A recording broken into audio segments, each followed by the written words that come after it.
Japan's foreign minister has made a surprising visit to Ukraine, meeting with President Volodymyr Zelensky on Sunday. Yoko Kamikawa says Tokyo is determined to keep supporting Ukraine, and he announced new deliveries of defence equipment. Zelensky thanked Japan, calling the country a very important and strong partner. But he also stressed the significance of Europe's continued aid, speaking remotely at a conference in Sweden. To create an arsenal for the defence of freedom, Europe needs joint weapons production, much larger scale production than now. Russian President Vladimir Putin celebrated the Orthodox Christmas on Sunday, just a day after deadly missile strikes pounded an eastern Ukrainian town. They're among the latest in a string of ramped-up attacks by Russia, as CNN's Fred Pleitgen reports. As the new year begins, Russia's aerial assault on Ukraine continues. At least 11 civilians, including 5 children, killed by missile strikes around Pokrovsk in the east of the country, authorities say.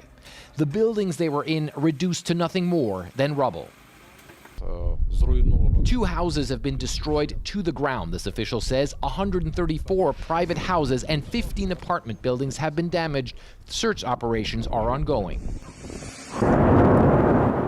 Ukraine says Russia has stepped up attacks both on the ground and in the air in the past weeks, killing nearly 120 civilians and wounding almost 500 more since December 29th, according to the UN.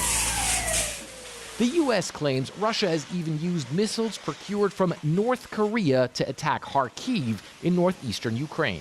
Moscow hasn't commented so far, and Ukrainian authorities investigating the wreckage say they haven't yet come to a final conclusion about the missile's origin. Most likely, this missile was either supplied by North Korea or was produced recently using blueprints and technologies supplied by Russia to third countries or to North Korea, this official says. Russian President Vladimir Putin celebrating Orthodox Christmas as he escalates his assault against Ukraine, meeting with families of Russian soldiers killed on the battlefield and vowing to support the loved ones of all those he sends to the war zone. You know that many of our men, our courageous, heroic guys, Russian warriors, even now on this holiday, defend the interests of our country with arms in hand, he says. I want to assure you, we will always have your back. But Kyiv says the Russian army is suffering catastrophic losses as it tries to push forward in several sectors along the front lines. Ukraine's ground force is releasing this video purporting to show Russian troops retreating after losing several tanks and armored vehicles in a failed assault. CNN cannot independently verify the date and location of the video.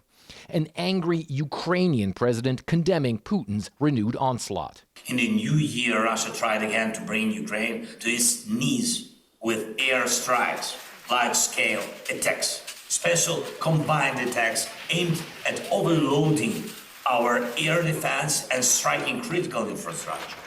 And Russia's leadership shows no signs of backing off as Ukrainians gear up to defend their land in what could be another year of tough, protracted warfare.